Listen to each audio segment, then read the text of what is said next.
नमस्कार दोस्तों, स्वागत है आपका आपके अपनी YouTube channel government job preparation पर।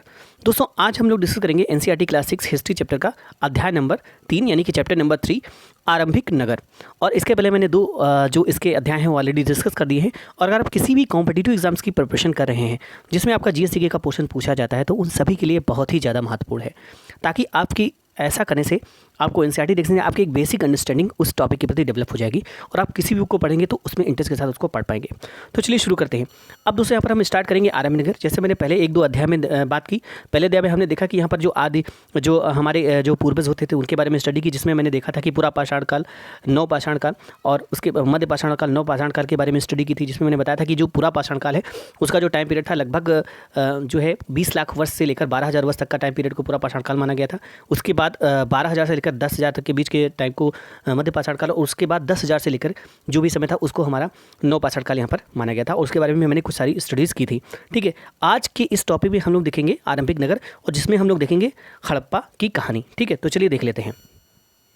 अक्सर पुरानी इमारत अपनी कहानी बताती है। लगभग 150 साल पहले जब पंजाब में पहली बार रेलवे लाइन बिछाई जा रही थी तो इस काम में जुटे इंजीनियरों को अचानक हड़प्पा पुरस्थल मिला जो आधुनिक पाकिस्तान में है। उन्होंने सोचा कि यह एक ऐसा खंडहर है, यानी कि अब दोस्तों यहाँ पर आपका क्वेश्चन बन सकता है कि हड़प्पा कहाँ पर है। मतलब हड़प्पा जो है वो जो हमारी इस समय की जो लोकेशन है, प्रेजेंट लोकेशन हड़प्पा कहाँ पड़ेगा, तो यह आपका पाकिस्तान में पड़ेगा। ठीक है, तो अचानक हड़प्पा पुरस्थल उन्हें मिला जो आधुनिक पाकिस्तान में है। उन्होंने सोचा कि यहाँ एक ऐसा खंडहर है जहाँ से अच्छी ईंटें मिल सकेंगी। यह सोचकर वे हड़प्पा खंडहरों के से हज़ारों ईंटें उखाड़ ले गए, जिससे उन्होंने रेलवे लाइनें बिछाई। इससे कई सारी इमारतें पूरी तरह नष्ट हो गईं। तो दोस्तों यहाँ पर बात की जा रही है कि कहानी है तब जब 150 साल पहले की यहाँ पर कहानी है कि उस समय पंजाब में पहली बार रेलवे लाइन्स बिछाई जा रही थी। तो वहाँ पर क्या हुआ, जो इंजीनियर्स उसमें लगे थे रेलवे लाइन्स बिछाने में, उन्हें अचानक यहाँ पर हड़प्पा पुरस्थल मिल गया। और जो उन्होंने क्या किया, उस खंडहर चूँकि वो खंडहर हो चुका था तो वहाँ से अब उनके बारे में इसके बारे में कुछ खास जानकारी तो थी नहीं कि ये हमारा पुरातात्विक स्थल हो सकता है। तो उन्होंने क्या किया, वहाँ से बहुत सारी ईंटों का यूज़ किया और उनको अपनी रेलवे लाइन बिछाने में उनसे मदद ली उन ईंटों से। और काफ़ी सारे जो इमारतें थी उनको उन्होंने क्या कर दिया, नष्ट कर दिया इस प्रकार से। ठीक है, उसके बाद क्या हुआ, उसके बाद लगभग 80 साल पहले, मतलब कि 150 साल पहले की ये बात थी और उसके बाद 80 साल पहले यानी कि काफ़ी 70 ईयर्स के बाद क्या हुआ, पहले पुरातत्वविदों ने इस स्थल को ढूंढा और तब पता चला कि ये जो खंडहर है ये उपमहाद्वीप के सबसे पुराने शहरों में से एक है। चूँकि इस नगर की जो खोज है सबसे पहले हुई थी, इसीलिए बाद में मिलने वाले इस तरह के सभी पुरास्थलों में जो इमारतें और चीज़ें मिली उन्हें हड़प्पा सभ्यता की इमारतें कहा गया। ठीक है, तो यहाँ पर दोस्तों बात की जा रही है कि जो ये नगर है, जो ये खंडहर है, ये सबसे पुराने शहरों में से एक है और ये जो नगर की खोज है ये सबसे पहले हुई थी। तो इसलिए ऐसा क्या हुआ कि इसमें जो मिलने वाले इस तरह के जो भी सभी पुरातत्व स्थलों में से जो भी इमारतें और चीज़ें मिली उन्हें हड़प्पा सभ्यता की इमारतें कहा गया। और इन शहरों का जो निर्माण है ये लगभग 4700 साल पहले हुआ था। तो मैंने आपको बताया भी था कि 4700 साल पहले जो सिंधु है और उसकी सहायक नदियों के आसपास लोग बसने लगे थे और वहीं से यहाँ पर हड़प्पा, जो कि आपका पाकिस्तान में पड़ता है, आधुनिक पाकिस्तान में है, वहाँ से हड़प्पा जो है नगर की खोज की गई। और ये जो खोज की गई, ये जो है इससे जो भी इमारतें और जो भी चीज़ें मिली उन्हें हड़प्पा सभ्यता की इमारतें कहा गया। और ये चीज़ जो है लगभग 47 ईयर्स इन शहरों का जो निर्माण है उससे पता चला कि लगभग 4700 साल पहले हुआ था। ठीक है, उसके बाद अब ऐसी जो इमारतें वहाँ से मिली, जो कुछ चीज़ें मिली, जो अवशेष मिले, उनसे यहाँ पर क्या है, उन नगरों जो उनसे नगर मिले उन नगरों की क्या विशेषताएं थी।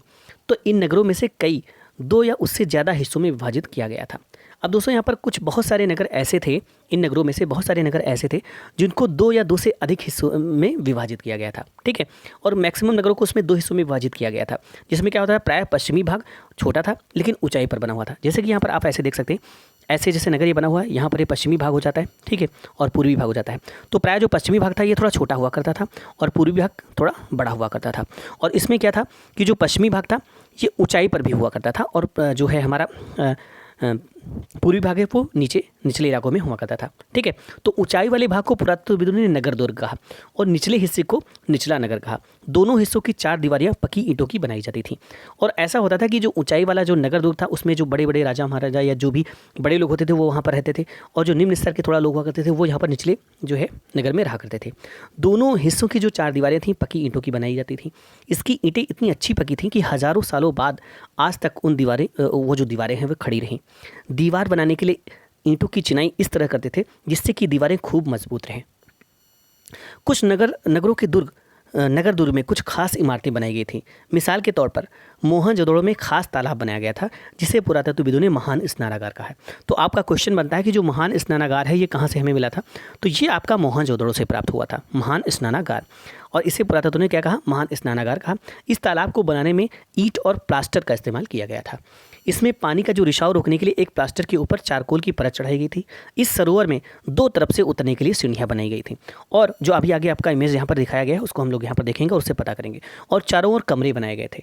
इसमें भरने के लिए पानी कुएं से निकाला जाता था। उपयोग के बाद इसे खाली कर दिया जाता था। शायद यहाँ विशिष्ट नागरिक विशेष अवसरों पर स्नान किया करते थे। ऐसा पुरातत्वविदों ने अनुमान लगाया कि शायद ये जो है क्या था कि यहाँ पर विशिष्ट अवसरों पर विशिष्ट नागरिक लोग स्नान किया करते थे, और ऐसे यहाँ पर कुछ इसको बनाया गया था। ठीक है, अब कालीबंगा और लोथल ऐसे अन्य नगरों में अग्निकुंड मिले हैं। ठीक है, अब इसी तरीके जैसे मैंने बताया कि यहाँ हड़प्पा मिला, मोहनजोदड़ो मिला, मोहनजोदड़ो में विशाल स्नानागार मिला। उसके बाद यहाँ पर कुछ और भी बहुत सारे स्थल मिले हैं जिसमें आपका कालीबंगा आ जाता है, लोथल आ जाता है। ये कुछ ऐसे नगर हैं जिसमें अग्निकुंड मिले हैं जहाँ संभवतः यज्ञ किए जाते होंगे।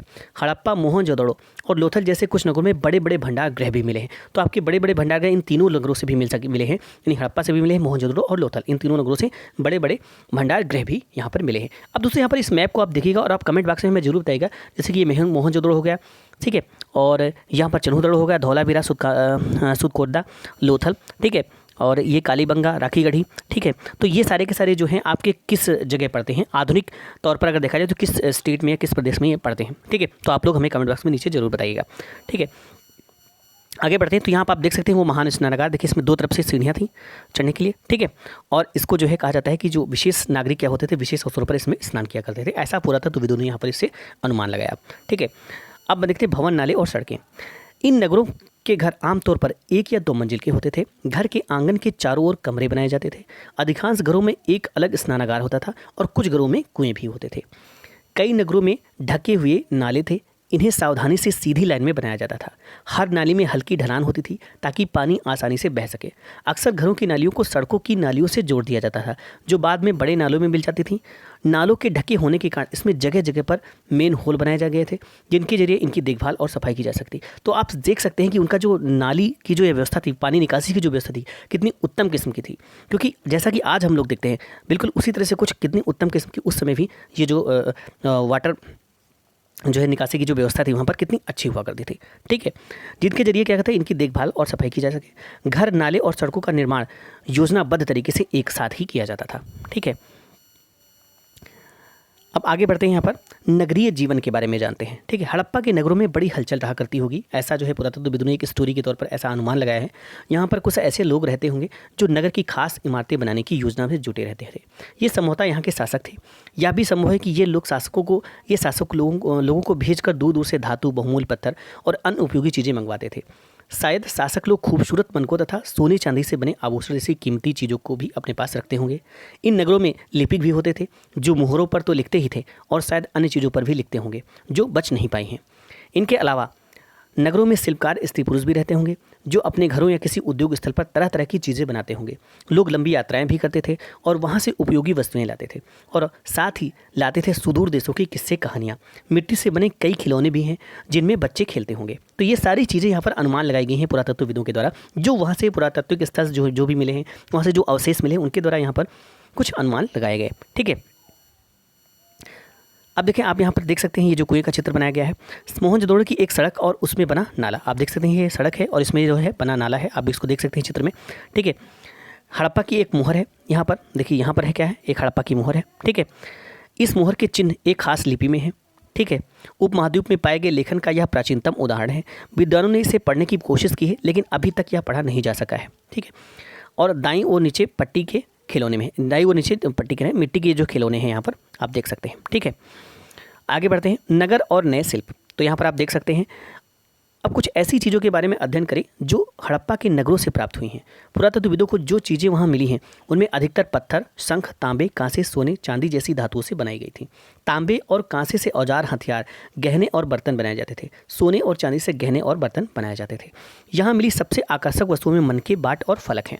आप लोग यहाँ पर देख सकते हैं, ये मनकों का चित्र दिया गया है, ये बाट इधर दिया गया है, यहाँ पर आपका बाट दिया गया है, बाट का चित्र, और ये आपके यहाँ पर फलक्स के चित्र दिए गए हैं। तो आप लोग इनको देख सकते हैं, ठीक है।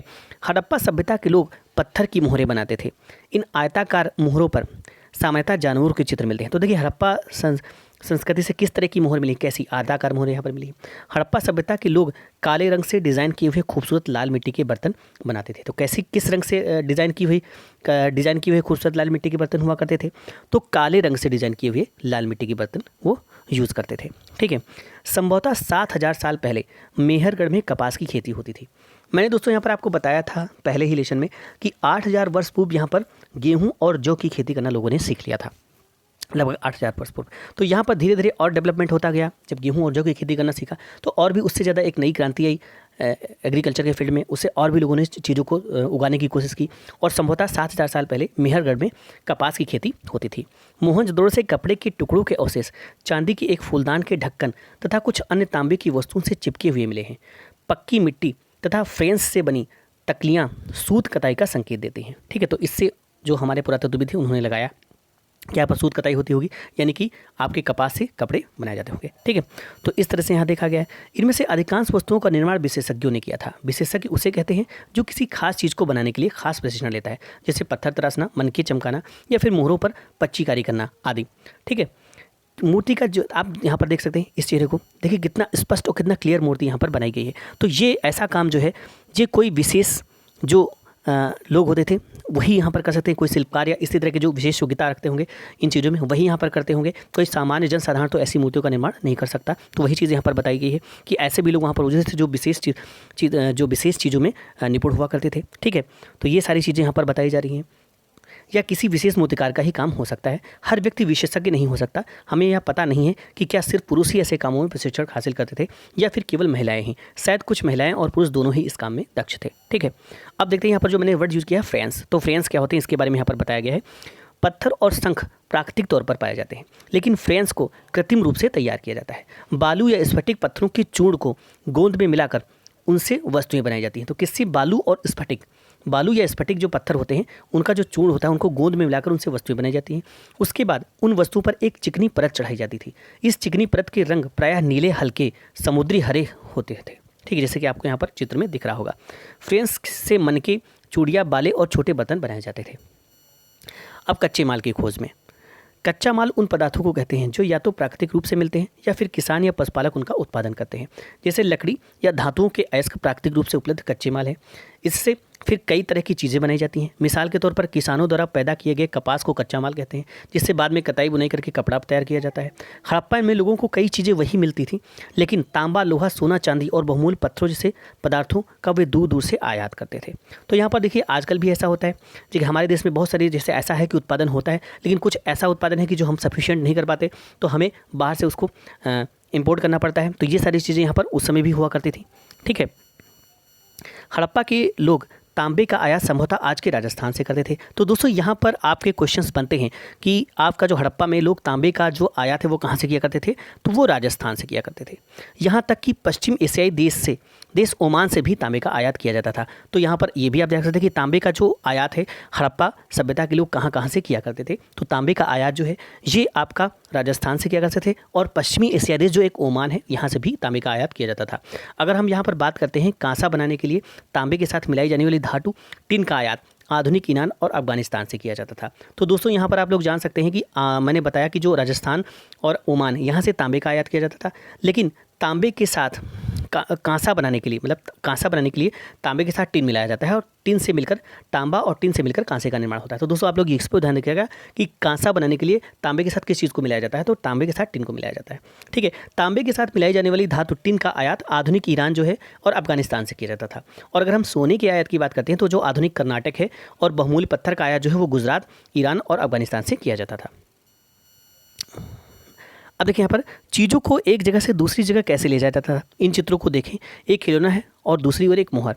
क्या तुम बता सकते हो कि हड़प्पा के लोग यातायात के लिए किन साधनों का प्रयोग करते थे? ठीक है, अब देखते हैं नगरों में रहने वालों के लिए भोजन।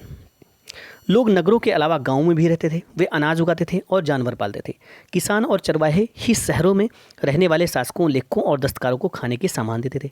पौधे के अवशेषों से पता चलता है कि हड़प्पा के लोग गेहूँ, जौ, दालें, मटर, दाल, तिल और सरसों उगाते थे।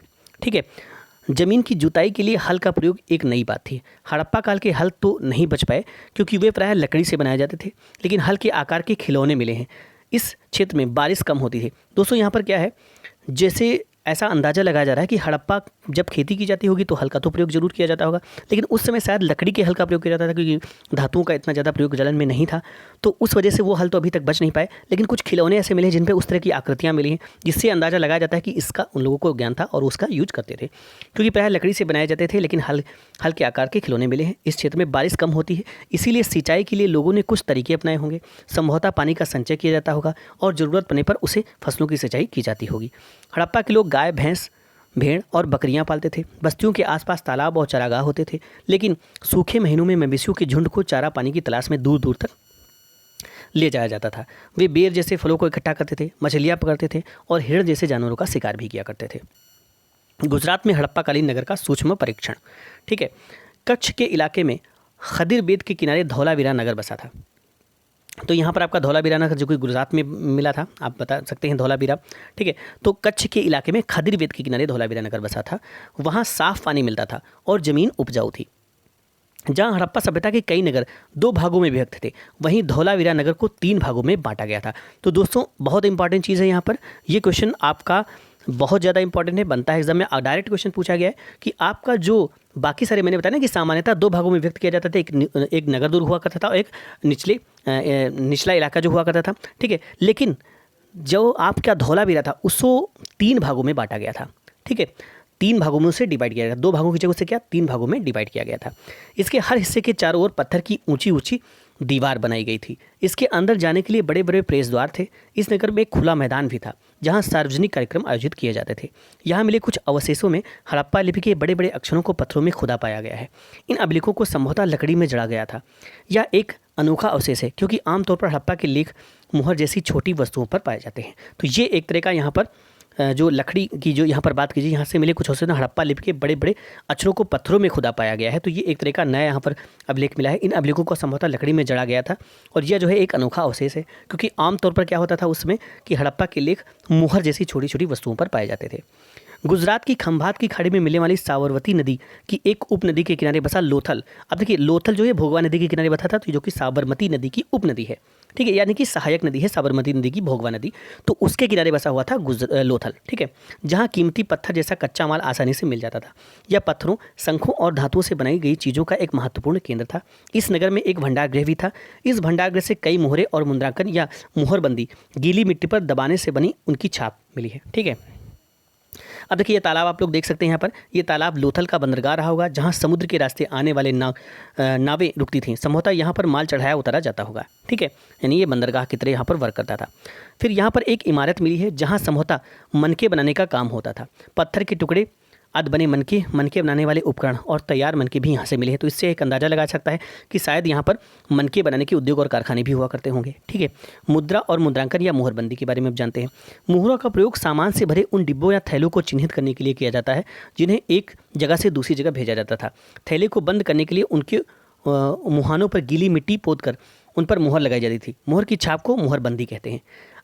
अगर यह छाप टूटी हुई होती थी तो साबित हो जाता था कि सामान के साथ छेड़छाड़ हुई थी, जो कि आज भी होता है। अगर पैकेट में कुछ चीज़ होती है तो उसके ऊपर मुहर लगा दी जाती है या उसे लॉक कर दिया जाता है कि अगर उसकी सील को तोड़ दिया जाता है तो तोड़ता है कोई, तो इससे पता चलता है कि उसके साथ क्या किया गया है, कुछ छेड़छाड़ की गई है। तो ऐसा पहले भी हुआ करता था। अब सभ्यता के अंत का रहस्य क्या था, इसके बारे में जानते हैं कि कैसे ये सभ्यता नष्ट हो गई। तो इसके बारे में यहाँ पर बताने की कोशिश की गई है। लगभग 3900 साल पहले 3900 ईयर्स एगो, ठीक है, एक बड़ा बदलाव देखने को मिलता है। अचानक लोगों ने इन नगरों को छोड़ दिया। मतलब ऐसा जो है अचानक अवशेष ऐसा मिलने बंद हो गए। इतने सालों की बात की पहले लगभग 39 साल पहले एक बड़ा बदलाव देखने को मिला पुरातत्वविदों को कि लगभग उनको लगा कि उसके अवशेष मिलने बंद हो गए। उसके बाद के अवशेष ही नहीं मिले। इससे ऐसा लगा कि लोगों ने क्या किया, नगर छोड़ दिया। लेकिन लेखन मुहर और बाटों का प्रयोग बंद हो गया। दूर दूर से कच्चे माल का आयात काफ़ी कम हो गया। मोहनजोदड़ो में सड़कों पर कचरे के ढेर बनने लगे। जल निकासी प्रणाली नष्ट होगी और सड़कों पर ही झुग्गीनुमा घर बनाए जाने लगे। ये मतलब ऐसा अवशेषों से जो पुरातत्वविद ने उनको देखने को ऐसा मिला और उन्होंने ऐसा बताया कि इसके इतने साल पहले यानी 3900 साल पहले ऐसा ना कि ऐसी चीज़ें मिलना बंद हो गई और कचरों के ढेर से ऐसा जो है अवशेष प्राप्त हुए। इससे ये पता चला कि ऐसा कुछ होने लगा, यानी कि ऐसा लगा कि ये सभ्यता अचानक कहीं खो गई, यानी कि नष्ट हो गई। जल निकास प्रणाली नष्ट हो गई और सड़कों की झुग्गीनुमा घर बनाए जाने लगे। यह सब क्यों हुआ, कुछ पता नहीं। कुछ विद्वानों का कहना है कि नदियाँ सूख गई थी अन्य का कहना है कि जंगलों का विनाश हो गया था। इसका कारण ये हो सकता है कि ईंटें पकाने के लिए ईंधन की ज़रूरत पड़ती थी। इसके अलावा मवेशियों के बड़े बड़े झुंडों से चारागाह और घास वाले मैदान समाप्त हो गए होंगे। कुछ इलाकों में बाढ़ आ गई, लेकिन इन कारणों से यह स्पष्ट नहीं हो पाता है कि सभी नगरों का अंत कैसे हो गया, क्योंकि बाढ़ और नदियों के सूखने का असर कुछ ही इलाकों में हुआ होगा। ठीक है, ऐसा लगता है कि शासकों का नियंत्रण समाप्त हो गया। जो भी हुआ हो, परिवर्तन का असर बिल्कुल साफ दिखाई देता है। आधुनिक पाकिस्तान के सिंध और पंजाब की बस्तियां उजड़ गई थीं। कई लोग पूर्व और दक्षिण के इलाकों में नई और छोटी बस्तियों में जाकर बस गए। इसके लगभग 1400 साल बाद नए नगरों का विकास हुआ। इनके बारे में हम अगले अध्याय में पढ़ेंगे। ठीक है, अब यहाँ पर थोड़ा सा अन्यत्र के बारे में देख लेते हैं क्या बताया गया है। अपने एटलस में मिस्र ढूंढें। नील नदी के आसपास वाले इलाकों को छोड़कर मिस्र का अधिकांश भाग रेगिस्तान है। लगभग 5000 साल पहले मिस्र में शासन करने वाले राजाओं ने सोना, चांदी, हाथीदार लकड़ी, हीरे जवाहरात लाने के लिए अपनी सेनाएं दूर दूर तक भेजी। इन्होंने बड़े बड़े मकबरे बनवाए जिन्हें पिरामिड के नाम से जाना जाता है। राजाओं के मरने पर उनके शवों को इन्हीं पिरामिडों में दफनाकर सुरक्षित रखा जाता था। इन शवों को मम्मी कहा जाता था। उनके शवों के साथ और भी अनेक चीज़ें दफनाई जाती थीं। इनमें खाद्यान्न, पेय, वस्त्र, गहने, बर्तन, वाद्य यंत्र, हथियार और जानवर शामिल हैं। कभी कभी शव को के साथ उनके सेवक और सेविकाएं को भी दफनाया जाता था। दुनिया के इतिहास में शवों को दफनाने की परंपरा को लिखते हुए मिस्र में सबसे ज़्यादा धन दौलत खर्च किया जाता था। ठीक है, तो ये आप यहाँ पर देख सकते हैं। तो ये था दोस्तों यहाँ पर अध्याय नंबर इसका 3। ठीक है, आरंभिक नगर। और इसी तरह से हम सारे के सारे यहाँ पर अध्याय डिस्कस, सारे के सारे चैप्टर हम लोग डिस्कस करेंगे, सीरियल से चलेंगे। तो इस तरह से आप लोग इस वीडियो को जरूर देखिए। और आपसे अगर एक रिक्वेस्ट है, अगर आपको वीडियो पसंद आ रहे हैं तो इसे जरूर लाइक करें और ज़्यादा से ज़्यादा दोस्तों के साथ जरूर शेयर करें। तो मिलते हैं इसी सीरीज के नए वीडियो के साथ। तब तक के लिए थैंक्स फॉर वॉचिंग।